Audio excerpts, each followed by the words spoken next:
हुआ था आखिर में, तो पढ़ के आगे बढ़ेंगे, जिसमें कहा गुरुदेव ने, तेरा साज ही अनोखा जो श्वास प्रश्वास के तारों के रूप में बजता है, किंतु बेआवाज है। अतः अंतिम क्षण तक प्राणी उसका लाभ ही नहीं उठा पाता। परिवर्तन की घोर निशा के पश्चात कुछ नशा उतरा तो प्राणी ने अपना दूसरा कलेवर धारण किया। नशा था काम का, क्रोध का, अभिमान का।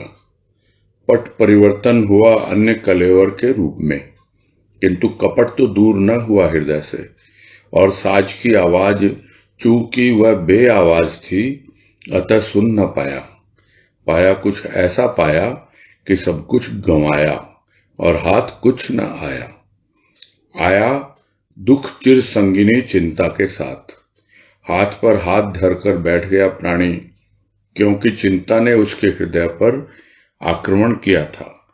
हृदय बेचैन, अब कैसे सुने तेरा साज जो बेआवाज है।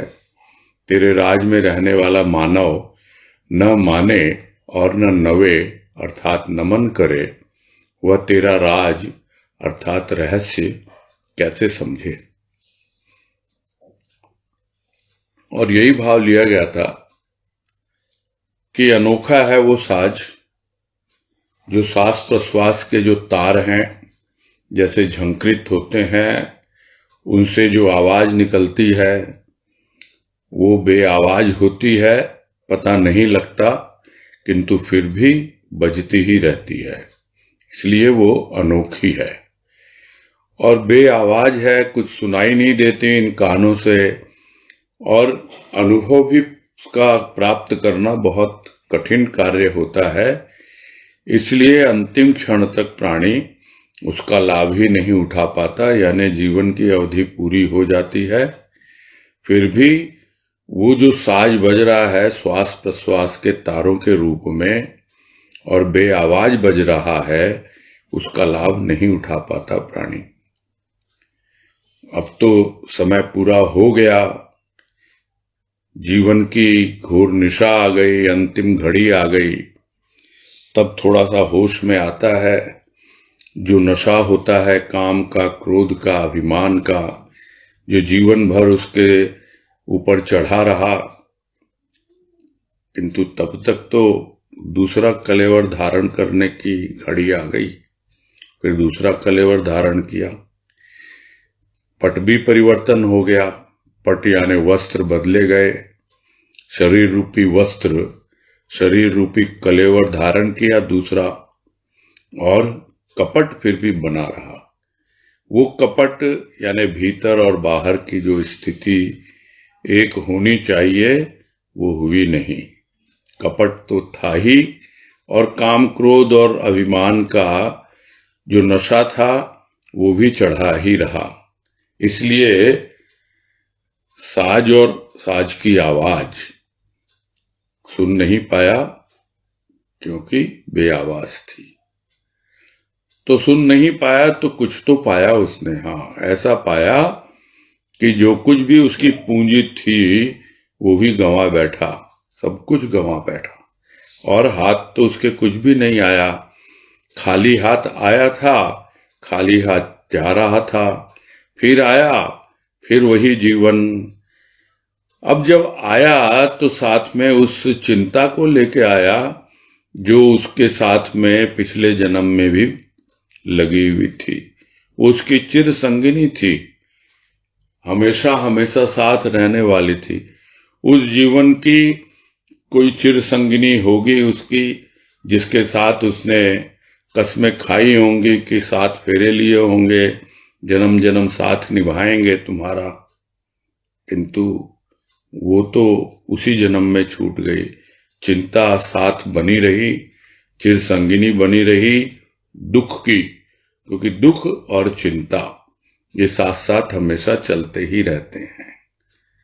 और जिस तरह से चिंता ने उसके हृदय पर आक्रमण कर दिया, वो इतना दुखी हो गया, उसकी तैयारी है ही नहीं वो जो धावा बोला उसको संभालने की, इसलिए वो हाथ पे हाथ धर के बैठ गया। तैयारी होती तो बचता ना, क्योंकि शांति और संतोष यही दो ऐसे अस्त्र है जो दुख और चिंता से प्राणी को बचा सकते हैं। किंतु हृदय में तो बेचैनी आ गई चिंता के कारण। तो ऐसी अवस्था में वो कैसे सुन पाए उस साज को जिसको कानों से सुनना चाहता है, किंतु कानों से तो सुन नहीं सकता, वो तो बेआवाज है। उसको अनुभव किया जा सकता है, किंतु उसकी अनुभूति भी बहुत कठिनाई से ही होती है। तो कैसे सुने? हृदय में बेचैनी, और दूसरी ओर साज तो बचता ही जा रहा है। तो क्या यह जीवन ऐसे ही गुजर जाएगा? सोचता है और समझने की कोशिश भी करता है, किंतु संत महापुरुष देखते हैं कि ये मानव क्या है, तुम्हारे ही राज में रह रहा है, अपने प्रभु को कहते हैं, किंतु फिर भी न तो तेरे को मानता है और न तुम्हारे सामने सिर झुकाता है, नमन करता है। करता भी है तो एक शिष्टाचारवश, भीतर की गहराई से जो तुमको माने और जानने का प्रयास करे, तब तू अनजाना अनमाना थोड़े रहेगा उनके लिए, और धीरे धीरे जानेंगे तुम्हारे रहस्य को, तुम्हारे राज को, और समझ पाएंगे। और नहीं तो तुम्हारे ही राज में रहने वाला, यानी तुम ही शासन कर रहे हो पूरी सृष्टि का, किंतु फिर भी न तो तुमको मान पाता है न जान पाता है, और जितने भी रहस्य हैं तुमसे संबंधित वो भी समझ नहीं पाता। आज कह रहे हैं तू अनजान और तेरा साज बेआवाज। समस्या बन गई बुद्धि प्रधान मानव के लिए, जिसे इतनी भी बुद्धि न हुई कि राज किसी का मान बैठा प्रकृति का, क्योंकि वह अज्ञानी था और उसने बनाए ऐसे साजबाज कि तेरे साज की उपेक्षा ही रही।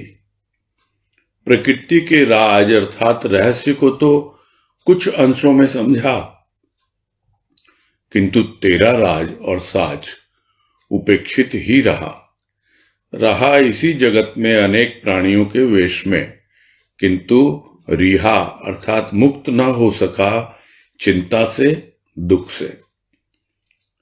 फिर जगत में रहना क्या काम आया, जो सदा कहता रहा कि कम आया।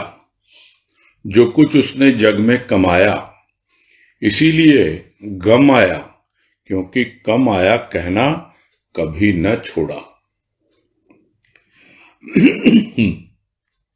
और यही कह रहे हैं गुरुदेव कि एक ओर तो तू अनजान है और दूसरी ओर तेरा जो साज है वो बज तो रहा है, किंतु वो बेआवाज है। जिस आवाज का अभ्यस्त है यह प्राणी, वो आवाज सुनने का। हेलो भैया जी, बैकग्राउंड में तो साउंड डिस्टरबेंस आ रहा है। चलो फिर रिकनेक्ट कर लेते हैं।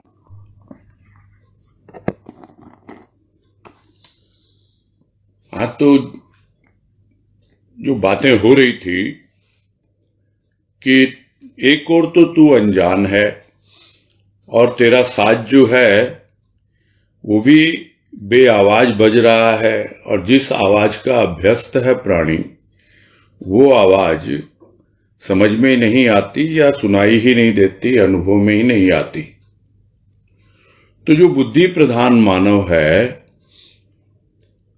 वो समझ ही नहीं पाया, इसलिए राज किसका है, यानी कौन इस पूरी सृष्टि को चला रहा है, संचालन कर रहा है, किसका राज है, किसका तंत्र है। कहते हैं कि प्रजातंत्र है। प्रजातंत्र तो तब आएगा जब प्रजा उसको चुनेगी। यहां तो जो बैठा हुआ है उसको कोई समझ ही नहीं पा रहा, और वो राज कर रहा है, फिर भी पता ही नहीं लगता कि उसी का तंत्र चल रहा है, उसी का सिस्टम चल रहा है, उसी के इशारे पे प्रकृति चल रही है। तो इतनी बुद्धि समझ में नहीं आती, क्योंकि प्रकृति दिखलाई देती है। पता लगता है, इसलिए मान बैठा वो कि यह जो राज है ये प्रकृति का राज है। और धीरे धीरे वो अपने आप को ज्ञानी समझने लग गया, क्योंकि प्रकृति से उसने बहुत कुछ सीखा और प्रकृति के रहस्य को भी जानने का प्रयास किया, और उसका दोहन करने के लिए, उसका लाभ उठाने के लिए ऐसी ऐसी चीजें उसने बनाई, ऐसे ऐसे अन्वेषण किए, ऐसी ऐसी वस्तुएं प्रस्तुत की जो साजबाज के रूप में, यानी अपनी सजावट के लिए और अपना दिखावा करने के लिए। साजबाज से यहां गुरुदेव यही कहना चाह रहे हैं, साजबाज यानी ठाट बाट दिखाने के लिए। तो तेरा जो साज है उसकी उपेक्षा ही रही, क्योंकि वो बहुत ज्यादा समझने में आने लग गया उसको कि सब कुछ प्रकृति के माध्यम से मुझे मिल सकता है, और प्रकृति के पीछे ही वो पड़ गया। तो कुछ अंशों में तो समझा उसने प्रकृति के बारे में, उसके रहस्य को समझा, किंतु वास्तव में तेरा जो राज है, तू जो राज कर रहा है इस पूरी सृष्टि पर, और तेरा जो साज बज रहा है बेआवाज, इन दोनों को ही समझ नहीं पाया, उसकी ओर ध्यान ही नहीं दिया, यानी उपेक्षित ही रहा। उपेक्षित इसलिए रहा क्योंकि उसको जो भी अपेक्षा थी वो सबकी सब प्रकृति से थी। पुरुष के बारे में कभी सोचा ही नहीं, उसके बारे में कभी जानने का प्रयास किया ही नहीं। इसलिए पुरुष जो है, उसका जो राज है, जो प्रकृति पर भी राज कर रहा है, वो उसके बारे में पता नहीं उनको, और उसका साज, वो दोनों की दोनों चीजें उपेक्षित रहा तो प्राणी इसी जगत में अनेक अनेक रूपों में आया और गया, किंतु गया क्या रिहा हो पाया? रहा किंतु रिहा नहीं हो पाया, मुक्त नहीं हो पाया। जो जीवन बिताया उसमें भी चिंता और दुख से मुक्त नहीं हो पाया, और जब जीवन संपूर्ण हुआ तो भी आवागमन से मुक्त नहीं हो पाया। आवागमन से मुक्त तो तब न होता जब जीते जी दुख और चिंता से मुक्त होता, उससे रिहा होता। वो तो अपने आप को यही समझता है कि मैं तो संसार का कैदी हूं, जो जिस तरह कैदी कोई सजा भोगने के लिए आता है। वो समझ नहीं पाता कि वो अपने जीवन को सजाने के लिए आया है। वो जो साज बज रहा है वही उसको सजाएगा, किंतु वो तो ऊपरी साजबाज में लग गया अपने अंतःकरण को सजाने की बजाय, और कुछ इस तरह से प्रकृति में रम गया कि बस जो मिलता रहा उसको, उसी में उसको कमी दिखाई देने लग गई। क्योंकि जो भी कमाई कर रहा था वो स्थूल की कमाई कर रहा था, और स्थूल की कमाई तो ऐसी है कि जो कभी भी पूरी होती ही नहीं है, हमेशा अभाव बना ही रहता है। तो जगत में रहना उसका क्या काम आया? हमेशा अभाव में ही जीता रहा और यही कहता रहा कि भाई और चाहिए, मुझे तो और चाहिए। जो मेरे पास आया, जो भी मेरी कमाई हुई, वो तो कम आई। तो अगर कम आई तो स्वाभाविक है, कम आई, कमाया कम कमाया, और इसीलिए गुरुदेव कह रहे हैं गम आया। ये रट लगाता रहा जिंदगी भर, उसी अभाव में जीता रहा, तो फिर कैसे भाव को समझता और कैसे वो आगे बढ़ता। तो ये एक साधारण प्राणी में से कुछ जो गिने चुने होते हैं, वो भी अपने आप को बुद्धिजीवी समझते हैं, बहुत ज्ञानी समझते हैं, और कुछ विज्ञानी भी समझते हैं अपने आप को, किंतु वास्तव में वो अनजान ही रहता है उनके लिए।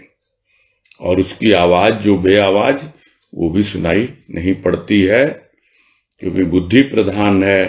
तो उसके लिए ये सब बातें बहुत कठिन है, एक समस्या बनी हुई है समझना। कि उन्हें समझाए भी तो भी उन्हें लगता है ये अपनी समझ के बाहर है। आगे कह रहे हैं, छूट गया सब यहीं, किंतु उसने दिल से कुछ न छोड़ा, न काम, न क्रोध और न अभिमान। अभिमानी अपने साजबाज के लिए सदा बातें बघाड़ता रहा। वह अनजान के साज की ओर क्यों ध्यान देने लगा। उसे तो अभिमान का ऐसा चस्का लगा कि चसकता अर्थात हल्की पीड़ा अनुभव करता रहा काम क्रोध अभिमान की पीड़ा से। चश्मा न उतारा उसने स्वार्थ का। सारथी के साजबाज पर क्यों ध्यान देने लगा दुनिया के काम धंधों में कि अंधा हो गया काम के भार से स्वयं से। और ये सब बातें कितनी बार दोहराएंगे। किसी न किसी टॉपिक को लेके किसी न किसी रूप में गुरुदेव बार बार हम सबकी आंखें खोलने का प्रयास करते हैं, क्योंकि हम यह सोचते हैं कि हम उस की आवाज तो सुनना चाहते हैं जो बेआवाज है, किंतु इन सब चीजों से भी बाहर निकल नहीं पाते। हम सोचते हैं तो बाकी दूसरे दुनिया वाले हैं जो इन सब में रमे हुए हैं उनके लिए है, हम तो उनसे बहुत बेटर कंडीशन में है, हम तो बहुत अच्छा जीवन जी रहे हैं, तो हम उसको ध्यान ही नहीं देते। हमारे भीतर भी बहुत अंशों में ये सब बातें छिपी हुई है और हम भी हमेशा जो भी कमाई होती है लगता है कम आई और कमाऊं और करूं, अभाव में ही पूरा जीवन व्यतीत हो जाता है। जो देने वाला देता है उसको एंजॉय ही नहीं कर पाते, चाहे स्थूल में चाहे सूक्ष्म में। तो चला गया पूरा जीवन, हो गया, छूट गया शरीर, किंतु शरीर छूटने से क्या होगा, और शरीर से जो जुड़ा हुआ था वो भी छूट गया, जितनी भी कमाई की, किंतु दिल से कुछ नहीं छोड़ा ना जीते जी, तो फिर वो तो साथ ही जाएगा। दिल से कुछ छोड़ा नहीं उसने, न क्राम न क्रोध न अभिमान। क्यों नहीं छोड़ पाया? इसलिए नहीं छोड़ पाया क्योंकि अपने साजबाज के लिए सदा बातें बघाड़ता रहा, दिखाता रहा। इतना शो ऑफ करना, जिसको इधर पंजाब में शोशेबाजी बोलते हैं, दिखावा बोलते हैं हम लोग साधारण रूप से। दिखावा क्या है?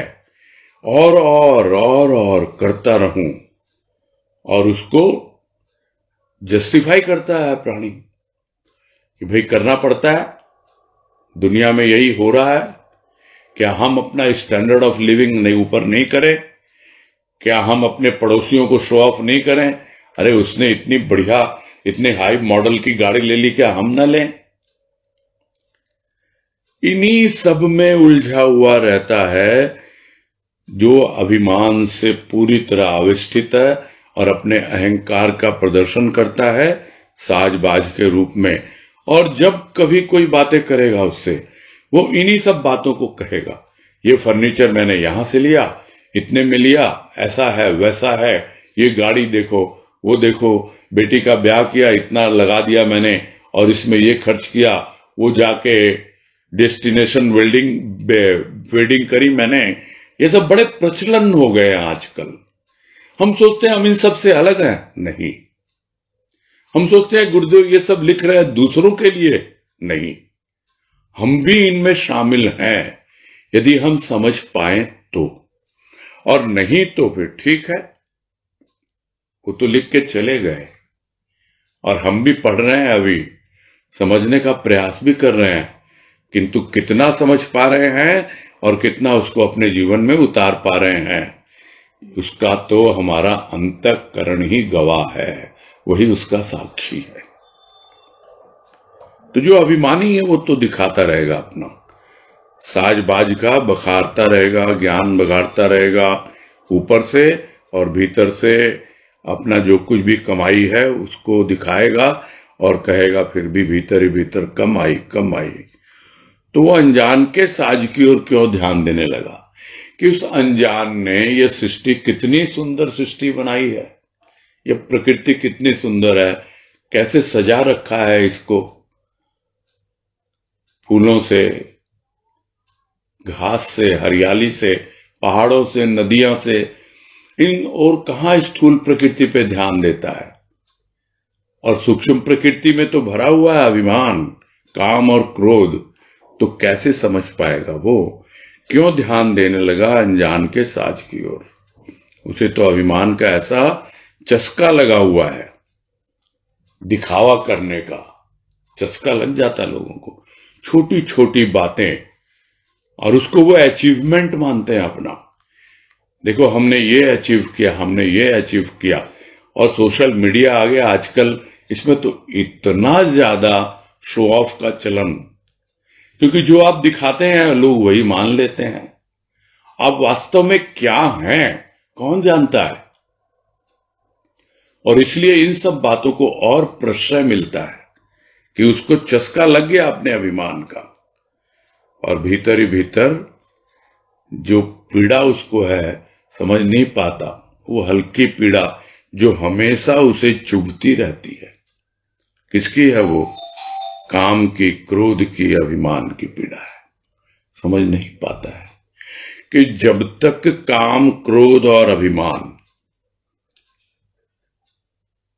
कहने को तो 6 विकार हैं जिनके बारे में काफी पहले हमने गुरुदेव की कृपा से पुस्तक का पठन पाठन अध्ययन किया था, समझने का प्रयास भी किया था, आनंद पथ। किंतु यहां गुरुदेव बार बार इन 3 विकारों पर फोकस करने की बात कर रहे हैं, क्योंकि यही सबसे ज्यादा दिखलाई पड़ते हैं। अभिमान, बहुत ज्यादा अहंकार, अभिमान कुछ भी कहो, और फिर थोड़ा सा क्षुब्ध होता है अहंकार, क्रोधित हो जाता है, और फिर जो भी थोड़ा बहुत उसके जीवन में प्रेम है, जो लव है, वो कहां कन्वर्ट हो जाता है? वो लस्ट में हो जाता है, यानी काम में चला जाता है, कामना वासना का रूप धारण कर लेता है। ये चीजें इतनी कॉमन हैं, इसीलिए इन 3 विकारों पर फोकस करने के लिए गुरुदेव कह रहे हैं कि यही है, ये 3 विकार ही तुमको सबसे ज्यादा पीड़ित कर रहे हैं, और तुम हल्की कसक अनुभव करते हो लेकिन ध्यान नहीं देते हो। सोचते हो मैं तो बड़े नरम नरम घास पे चल रहा हूं। अरे तुम्हारे पांव में ही नासूर है, उसी की पीड़ा हो रही है।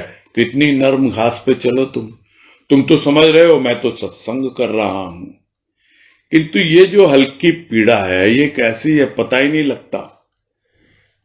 आप तो समझते हैं जूते पहन के रोड़े वाली सड़क पे चल रहे हैं तो कोई आपको चुभेंगे नहीं रोड़े, अच्छी बात है, बिल्कुल नहीं चुभते हैं।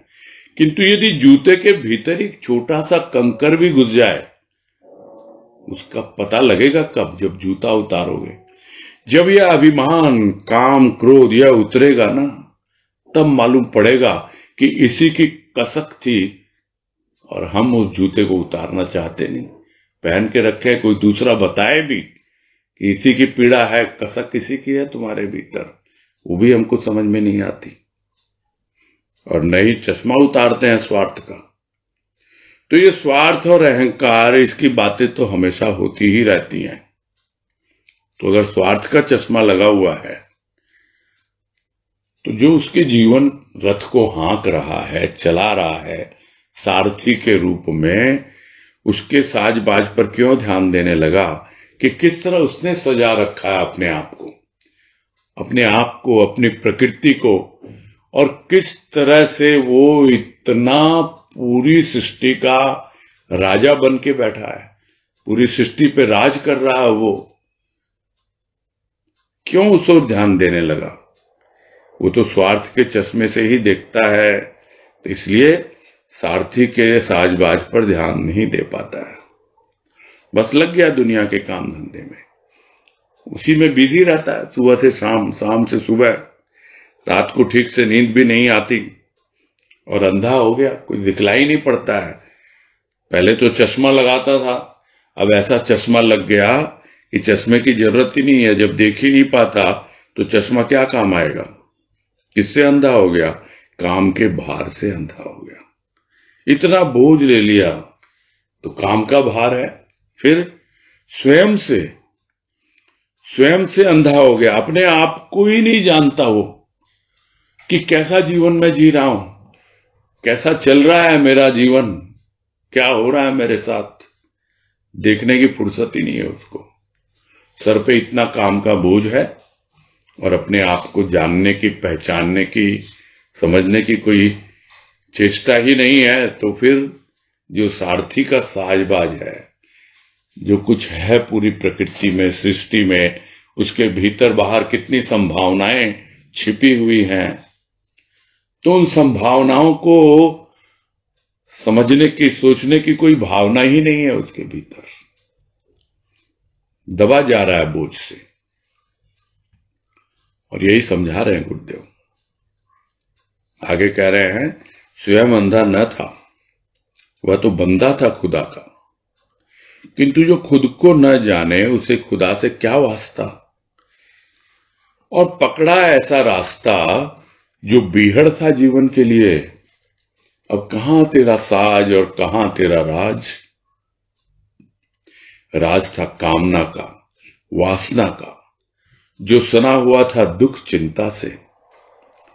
चिंता चिता बनी और चित्त व्याकुल। जीवित अवस्था में ही जलता रहा, जलाता रहा दुनिया में, दुनिया को। जलन यदि शांत होती और सुनता किसी की बात कि तेरे श्वास प्रश्वास में किसी अज्ञात का साज बज रहा है, तब न मुक्त हो पाता चिंता से। पाया तो था अमूल्य जीवन, किंतु उसे अमूल्य अर्थात बिना मूल्य का समझ यूं ही बिताया और हाथ कुछ भी न आया। हीरा जन्म अमूल्य था, कौड़ी बदले जाए। कबीर की उस उक्ति को ही सिद्ध किया प्राण गवाकर। साज तेरी आवाज यदि बेआवाज न होती, तो शायद तेरी झंकार झंकृत कर देती हृदय प्रदेश को और दिखला देती उस देश को जहां प्राणी का प्रीतम बसता है और तरसता है प्यारों के दर्शन के लिए। और इसमें यही कह रहे हैं कि काम के भार से दबा जा रहा है, अंधा हो गया है, कुछ दिखलाई नहीं देता, साथ ही साथ स्वयं के बारे में भी कुछ नहीं सोचता। तो स्वयं अंधा था नहीं, वो तो बंदा था खुदा का।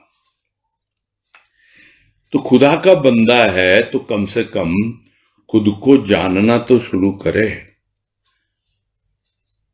तो खुद को जो जानेगा तो धीरे धीरे वो खुदा को भी जानने का रास्ता ढूंढेगा और उसका वास्ता पड़ेगा खुदा से भी। अन्यथा जो खुद को नहीं जाने तो उसका खुदा से कोई वास्ता नहीं होता। वो अपने आप को समझता ही नहीं कि मैं खुदा का बंदा हूं। अंधा बन बैठा, था नहीं अंधा। जो पहले भी बात आई कि ठीक है, धृतराष्ट्र जो था वो तो जन्मांध था, किंतु उसकी पत्नी तो नहीं थी ना, अंधी, जन्मांध। तो वो क्यों अंधी बन बैठी? वो भी समझा नहीं पा रही है पति को, वो भी मोहांध हो गई अपने पुत्र मोह में। तो अंधा होने के लिए कोई बहाना नहीं चाहिए। अंधा तो पहले से ही है। जब संसार में आया तो काम, क्रोध और अभिमान को लेकर के ही आया है। उसकी पट्टी तो बंधी हुई है आंखों पर, काम के बोझ से दबा जा रहा। उसके अलावा और भी कितना कुछ। जब समझ में आए कि मैं तो बंदा हूं खुदा का, उसकी बंदगी करने के लिए आया हूं, अपने भीतर की गंदगी साफ करने के लिए आया हूं, तब उसको खुदा से थोड़ा वास्ता लगे, क्योंकि वह खुद को जानने का प्रयास करता है, खुद को देखता है, अपने अंतःकरण का अवलोकन करता है कि क्या है मेरे मन बुद्धि चित्त अहंकार की अवस्था। और वो अगर नहीं करता है तो स्वाभाविक है ऐसा रास्ता पकड़ लेता है वो। और ऐसा रास्ता कहां ले जाता है उसको? बीहड़ों में ले जाता है। बीहड़ कहते हैं घने जंगल को। तो एक और तो रास्ता है बिल्कुल सीधा सपाट कि जिस पे चलो तो अपने लक्ष्य तक पहुंच सकते हो, और चलने में भी परेशानी नहीं है, किंतु आप तो अंधे हो, कोई दिखलाई तो दे नहीं रहा, कोई दूसरा समझाता है उसकी बात सुनते नहीं, पकड़ लेते हैं अपनी मन मर्जी से कोई ऐसा रास्ता बस जो आपको दुनिया के बियाबान में, जंगल में छोड़ देता है। और ये कोई ऐसा वैसा बियाबान नहीं, जंगल नहीं, ये तो बीहड़ है, बहुत ही घना जंगल है, और वहां तो आप एक बार घुस गए तो बाहर निकलना ही मुश्किल है। तो ऐसा हो जाता है जीवन। तो ऐसे में कहां है तेरा साज और कहां है तेरा राज? कहां सोचे, कैसे समझे कोई? वो बातें तो उसको आती ही नहीं, दिमाग में ही नहीं आती, तो दिल तक कैसे पहुंचेगी? तो ध्यान ही नहीं देगा। कोई दूसरा बोले दिमाग दे, उस पे थोड़ा ध्यान दे, तब तो आगे बढ़े उस पर, किंतु वो तो चला गया दूसरी दुनिया में। वो सुनता है दूसरों की, और दूसरे अपने जैसा ही उसको बना लेते हैं। तो उसके ऊपर में किसका राज था? कामना का, वासना का, और फिर सना ही रहा दुख और चिंता से। तो जो जीवन बिताता रहा, क्या थी उस जीवन में? दुख और चिंता। और वो चिंता जीते जी उसके लिए चिता का रूप ले लेती है, यानी जीते जी जलती रहती है और वो जलता रहता है, जीवित अवस्था में ही जलता रहता है। और क्योंकि खुद जल रहा है तो दूसरों को भी जला रहा है, क्योंकि उसका खुद का चित्त व्याकुल है, तो दूसरों को कैसे वो शांति प्रदान कर सकता है, कैसे दूसरों की व्याकुलता दूर कर सकता है? वो तो ये देखता है कि अरे मैं तो मरा जा रहा हूं चिंता के मारे, मैं तो जीते जी चिंता की चिता पे बैठा हुआ हूं, और ये प्राणी निश्चिंत होकर के जीवन बिता रहा है। चलो चलो इसकी चिंता भी थोड़ा इसको भी चिंता दो। फिर वो समझाने लगता है, अरे तुम ऐसे सत्संग करोगे, ऐसे भगवान की भक्ति करोगे तो कैसे चलेगा तुम्हारा तो सब बिल्कुल चौपट हो जाएगा। क्या कर रहे हो तुम? बस दूसरे के भीतर भी वो चिंता को प्रवेश करा देता है और उसका चित्त भी व्याकुल होता रहता है। तो खुद तो जलता ही रहा और जलाता रहा दूसरों को, दुनिया में रहा, दुनिया में जलता रहा और दुनिया को जलाता रहा, और कोई काम ही नहीं मिला उसको। तो अरे भाई थोड़ी बहुत जलन शांत होती तो सुनता, और सुनता तो शांत भी होती। तो ये दोनों चीजें साथ साथ चलती। सुनता नहीं किसी की, वो तो अपनी मनमानी करता है। जलन शांत होती, सुनता किसी की, सुनता तो जलन शांत होती।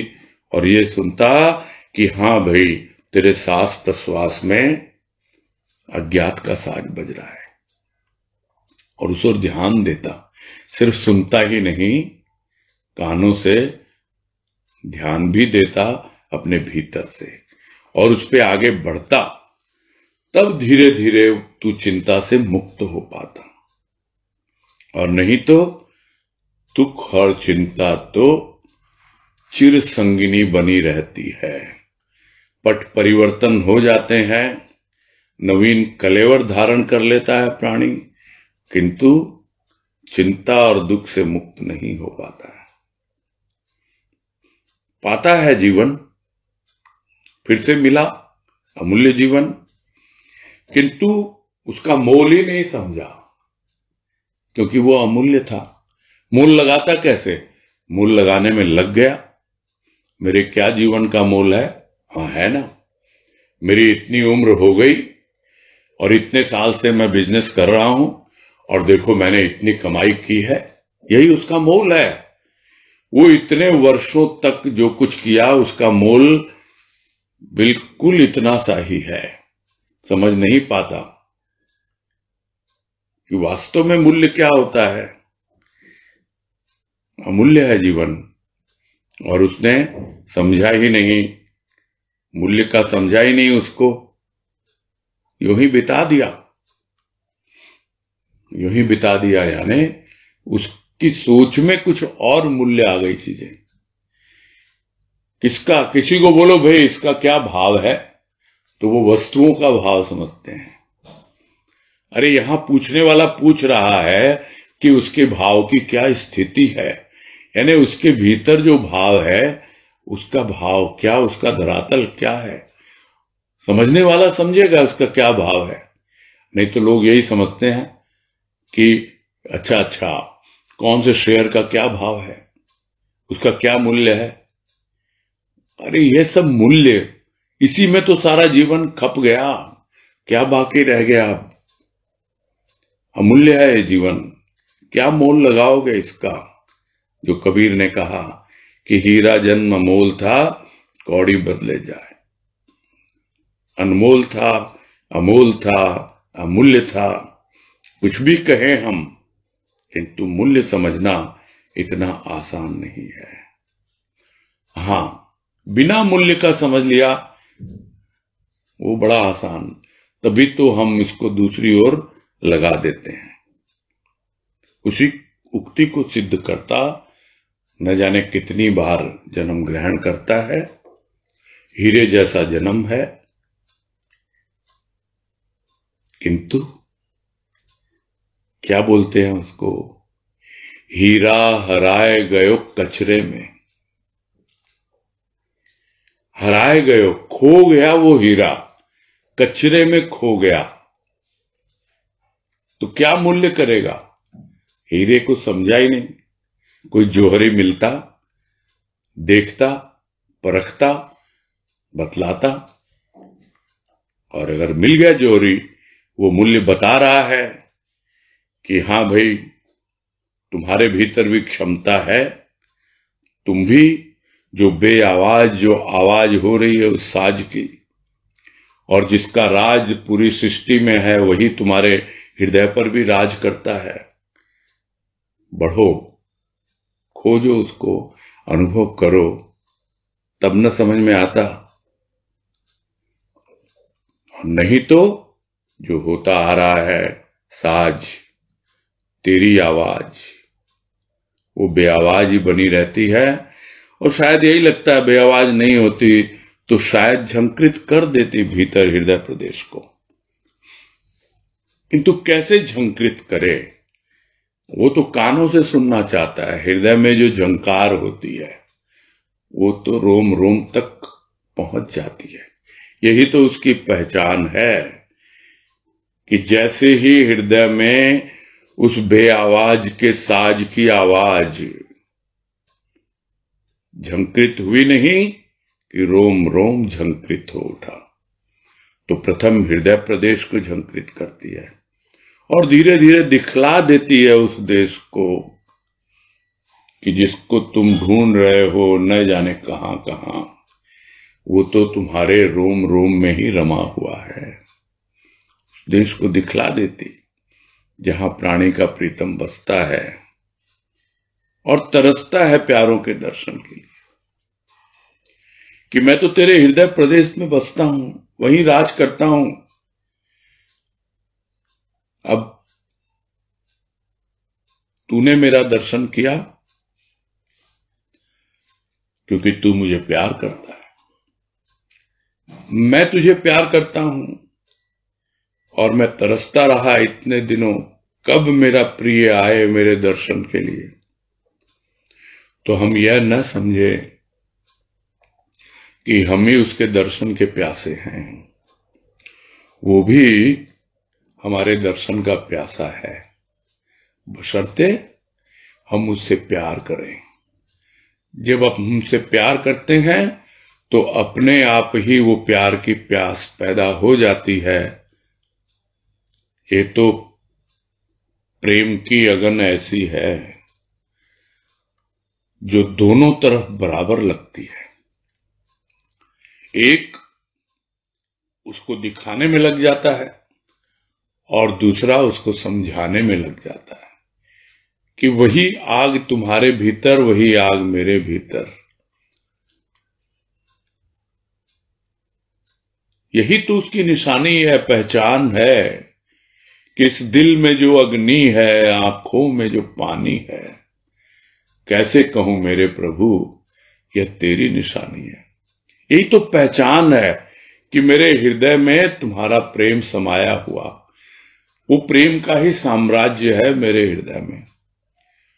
और गदगद होकर यह जो दो बूंद भाव की आंखों से प्रकट हो जाती है, अभी तो तेरी ही कृपा है।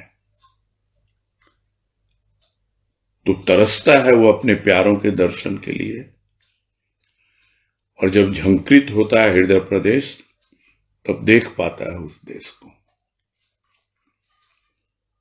आगे कह रहे हैं, साज और राज दो शब्द हैं, एक को कोई बजाता है और दूसरे के लिए बजने लगते हैं युद्ध के दमामे, और बजते ही रहते हैं जब तक मनुष्य का दम नहीं घुटता, दम नहीं टूटता। कैसा आश्चर्य है, दोनों ही बजते रहते हैं। एक को देख नहीं पाता मनुष्य, और दूसरे को देखता हुआ कभी उत्साहित होता है और कभी भयभीत। भय जिसका मीत है वह भयभीत होगा ही, और अभय का मीत तो प्रीति करेगा अभय से, जिसे भय देखकर भयभीत होता है। तो दो शब्द हैं, साज और राज, जो शीर्षक में लिए गुरुदेव ने उसको समझा रहे हैं फिर से कि आज तेरा साज और राज। इसमें सबसे महत्वपूर्ण शब्द जो है वो है आज, क्योंकि भक्त उस आज की प्रतीक्षा करता रहता है कि कब वो आज आएगा, यानी कब वो दिन आएगा वर्तमान में जब पूरी तरह मेरे हृदय पर तुम्हारा ही राज होगा और मैं तुम्हारा साज सुन पाऊंगा। तो ये दो शब्द हैं। तो एक जो साज है उसको बजाता है कोई बजाता है। कौन बजा रहा है? तो तेरा साज है, ये तू बजा रहा है। और दूसरे के लिए यानी राज के लिए बजने लगते हैं युद्ध के दमामे। यानी पहले जमाने में जब युद्ध की घोषणा होती थी तो बड़े बड़े नगाड़े ढोल बजते थे कि हाँ भाई अब युद्ध प्रारंभ होता है, और उसी को कहा जाता है दमामा। यानी वो जो युद्ध के दमामे बजते रहते थे वो अब भी बज रहे हैं। ऐसा नहीं है कि अब युद्ध नहीं होते, अब भी न जाने किन किन रूपों में वो आवाजें होती रहती हैं। वो ढोल बजाने की परंपरा उस जमाने की थी। इस जमाने में क्या बजते हैं? बजते हैं हवाई जहाज उड़ते हैं, लड़ाई के जहाज, उसकी आवाज बजते हैं। जो चलते हैं जमीन में अनेक प्रकार के जो भी इक्विपमेंट, तोपें चलती हैं, उनकी आवाज। भाई युद्ध शुरू होने जा रहा है, हमारी पूरी तैयारी है। इस रूप में अलग अलग ढंग से बजते ही रहते हैं, और जब तक मनुष्य का दम नहीं टूटता, यानी सांस बंद नहीं हो जाती जब तक, तो जीते जी दम भी घुटता रहता है, उस पे ध्यान नहीं देता। और जब जीवन पूरा हो गया, यानी सांस भी उसका तार टूट गया, नहीं तो जीते जी उन श्वासों के तारों पर ही तो बज रहा था वो साज। काश उसे सुन पाता, किंतु सुना क्या? सुना युद्ध के दमामे। ये कोई बाहर का युद्ध नहीं है, भीतर के युद्ध हैं। और उसकी जो आवाज होती है, दम घुटने लगता है भीतर ही भीतर। क्या जीवन जी रहा है प्राणी? जो जीता है उसका तो घुटता ही है, और जो दूसरा कोई देखता है वो भी सोचता है कि ये क्या जीवन है। संत महापुरुष बड़े विचलित हो जाते हैं जब एक प्राणी को ऐसा जीवन जीते हुए देखते हैं कि इतना कुछ तो दिया है देने वाले ने तुम्हें, तुम्हें वो क्षमता दी है कि जो साज बज रहा है उसको सुन पाओ, किंतु तुम तो ये युद्ध के दमामे सुनने में ही लगे हुए हो, क्योंकि वही बजते रहते हैं तुम्हारे भीतर। और जब तक तुम्हारा जीवन संपूर्ण नहीं हो जाता, जब तक दम टूट नहीं जाता, तब तक बजते रहते हैं और कुछ और आवाज, कुछ और ध्वनि तुम सुन ही नहीं पाते हो। तो एक को तो देख नहीं पाता मनुष्य कि कौन बजाता है, भाई कौन बजा रहा है वो साज, और दूसरे को देखता है कौन बजा रहा है, किस तरह चल रहे हैं, सब युद्ध की तैयारियां हो रही हैं, आवाजें हो रही हैं, सब दिखलाई देती हैं। उत्साहित होता है, देखो मैं पूरी तैयारी से हूं युद्ध लड़ने के लिए, सब मेरा पूरा साज और बाज तैयार है, मेरे पास ये युद्ध लड़ने के लिए हथियार हैं, मेरे पास ये है दिखावा, वो दिखावा, सब तैयार बैठा है भीतर से कि कोई उस पे बोले, और तैयार है लड़ने के लिए, दूसरे से लड़ने के लिए भी, और अपने आप भी। कोई भीतर में मन में कोई सुंदर सी भावना आए, कुछ ऐसा सुविचार आए, कुछ पॉजिटिविटी आने की कोशिश भी करे, तो ये इतने शत्रु बैठे हुए हैं वो तुरंत उस पर आक्रमण कर देते हैं। तो उत्साहित होते रहते हैं भीतर से ये, और कभी भयभीत होते रहते हैं। तो भय जिसका मीत है वो तो भयभीत होगा ही। जिसका मीत है भय, यानी भय जिसके साथ लगा हुआ है, तो वो तो भयभीत होगा ही। और जो अभय से प्रीत करेगा तब जाकर मालूम पड़ेगा कि वो उसका मीत है। और जब अभय से प्रीत करेगा, अभय उसका मीत होगा, तो उसे देखकर भय भी दूर भागेगा, आएगा ही नहीं पास में, फटकेगा ही नहीं। तो भय आता किससे है? भय आता है अभाव के कारण। जब भाव रहेगा भीतर में और भाव स्वभाव तक जाएगा, तब वो स्वभाव ही अभय पद प्राप्त करवाता है। तो स्वभाव से अभय है, किंतु अभी तो भाव को ही नहीं अपनाया, तो अभय का मीत कैसे बनेगा? अभी तो भाव में रहो, समझो भाव को। भाव की अवस्था में वो जो बे आवाज की आवाज हो रही है, जो साज बज रहा है, जिसको देख तो नहीं पाते किंतु अनुभव तो कर पाते हैं, उत्साहित भी होते हैं कि हाँ भाई ठीक है, किंतु फिर भय किस बात का? क्यों फिर अभाव को लेके आते हैं हम? बाहर निकलना है इन सब स्थिति परिस्थिति से। और जब हम देखेंगे, अपने आप को समझेंगे कि अभय ही हमारा मीत है, तो अपने आप ही उस भाव के आधार पर जितने भी अभाव हैं वो पलायन कर जाते हैं, और उस अभय को देखकर भय भी भयभीत होता है और पास ही नहीं फटकता। बस यही पूरा करते हैं।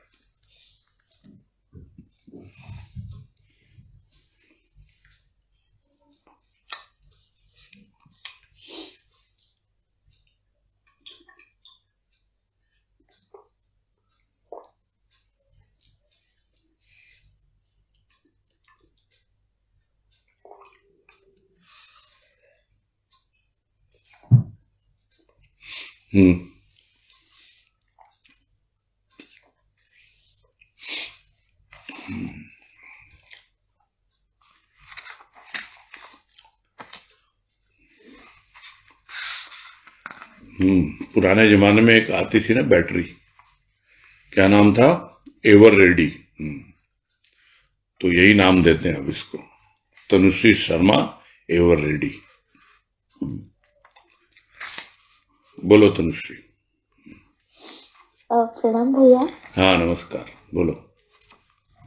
ये जो बात आई कि जो खुद को ही नहीं जानता उसको खुदा से क्या वास्ता, तो ये चीज समझ में नहीं आई कि जो खुद को जानता नहीं है तो उसका खुदा से वास्ता से क्या संबंध है? उसका संबंध ये है कि बंदा तो है खुदा का, किंतु उसकी बंदगी करता नहीं, भीतर गंदगी से भरा हुआ है, उसको जानता नहीं।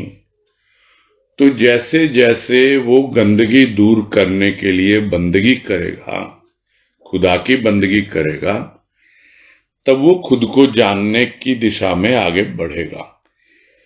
और जैसे जैसे खुद को जानता जाएगा वैसे वैसे वो खुदा को भी जानता जाएगा, जिसको गुरुदेव ने एक जगह कहा है, खुद को जानना ही खुदा को जानना है। तो खुद को जो जानने की दिशा में बढ़ता है, उसके लिए करना क्या है, उसको पहले समझना है कि वो खुदा का बंदा है, यानी खुदा की बंदगी करने के लिए आया है। खुदा की बंदगी क्यों करनी? क्योंकि जो गंदगी लेकर के आया, काम, क्रोध और अभिमान की, उसको दूर करना है, उसे, उस गंदगी से अपने आप को मुक्त करना है। तब धीरे धीरे वो खुद को जानने लगता है, गंदगी दूर होती है और तब खुदा से उसका वास्ता पड़ता है। यानी अब ये समझ में आने लगता है कि वो खुदा जिसको मैं चढ़ करके मस्जिद पे आवाज लगाता था, अजान करता था, 5 बार नमाज पढ़ता था, वो खुदा कहीं और नहीं, वो मेरे भीतर ही खुदा हुआ है, मेरे भीतर ही बैठा हुआ है। तब उससे उसको वास्ता समझ में आता। क्यों? क्योंकि उसने खुदा की बंदगी का ऐसा रास्ता पकड़ा। तब धीरे धीरे खुद से वास्ता हुआ और फिर खुदा से वास्ता हुआ। ये तरीका है खुद को जानना और खुदा को जानना। ये खुद को जानने को थोड़ा सा और स्पष्ट समझना था कि खुद को जानने से क्या तात्पर्य है?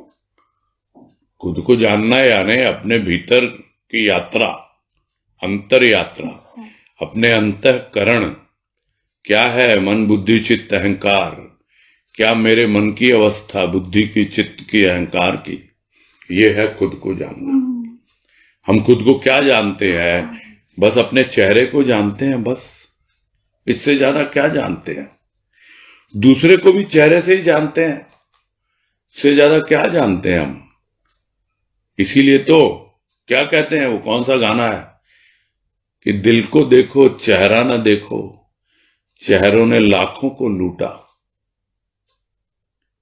क्योंकि चेहरा लूटता ही है, क्योंकि हम उससे आगे बढ़ ही नहीं पाते। अपने आप को भी देखते हैं तो चेहरे में ही देखते हैं, अपने भीतर झांकते ही नहीं, खुद को जानते ही नहीं, और चेहरा ही दिखाने में लगे रहते हैं। जो कल परसों भी बात आ रही थी, कितने मुखौटे हमने लगा रखे हैं। यही जीवन है, तो वो खुद को कैसे जानेगा? बाहर ही बाहर जो घूमता है और फिर आगे समझाया ना, ऐसा रास्ता पकड़ लेता है वो, तो खुद को कैसे जानेगा? वो तो भटक जाएगा जंगल में। ठीक है, प्रणाम। हाँ, हरिओम। हरिओम।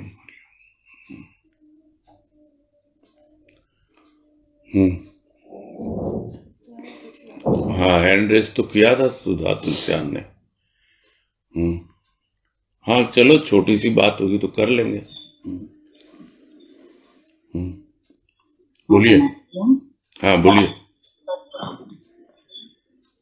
से स्पष्ट हो रहा था, लेकिन सिर्फ थोड़ा सा समझना था कि लास्ट ईमेल लाइन आई है, लास्ट पैराग्राफ जो कभी किया उसके ऊपर जस्ट कि तेरी आवाज यदि बेआवाज न होती तो शायद तेरी झनकार झंकृत कर देती हृदय प्रवेश को और दिखला देती उस देश को जहाँ प्राणी का प्रीतम बसता है और तरसता है पैरों के दर्शन के लिए। तो तेरी आवाज यदि बेआवाज नहीं होती, लेकिन वो तो बेआवाज है, इसमें तो कोई डाउट ही नहीं है, वो तो 100% वो तो आवाज करता नहीं, वो तो बताता तो है ही नहीं कुछ भी, हमें अनुभव करना होता है। तो शायद तेरी झनकार, तो फिर गुजरे में शायद भाई बेआवाज न होती तो ना, वो तो लगा हुआ है आवाज में, बेआवाज को समझ पाता नहीं, तो शायद झंकृत कर देती। यदि जो समझ भी ले कि वो बेआवाज की आवाज है, उस साज की आवाज बेआवाज है, तो भी क्या वो उसकी झंकार हृदय को झंकृत करती है। हृदय को तो तभी झंकृत करती है जब उसकी कृपा से उसका अनुभव मिलता है हृदय में, तब हृदय झंकृत होता है, पूरा हृदय प्रदेश झंकृत हो जाता है, गूंजने लगता है भीतर, और फिर वो झंकार बन जाती है और वो झंकार रोम रोम तक पहुंच जाती है। वही वो देश है जहां उसका प्यारा बसता है, दर्शन के लिए प्रतीक्षा करता रहता है कि उस आवाज को सुनकर जो बेआवाज है, शायद कोई एक ऐसा दिन आए, हो सकता है वो आज का ही दिन हो, जिससे उसके हृदय प्रदेश में वो झंकार पैदा हो जाए और वो प्रतीक्षा करता है, तरसता रहता है अपने प्यारों के दर्शन के लिए कि कब आएगा मेरा प्यारा, कब उस अवस्था को अनुभव करेगा जो झंकार मैं इसके भीतर झंकृत करना चाहता हूं, जहां मेरा ही राज है उस हृदय प्रदेश में, कब उसको अनुभव कर पाएगा। यही भाव तो लिया गया था जहां तक है। उससे अलग कुछ समझ में आ रहा है तो बताइए।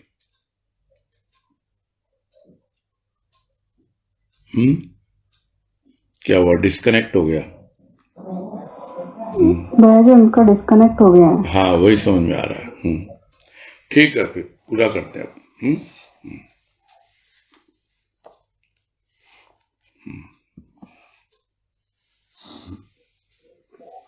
ठीक है भैया जी, हरिओम भैया जी। हाँ हरिओम, हरिओम सबको हरिओम, हरिओम सबको हरिओम, हरिओम सबको हरिओम।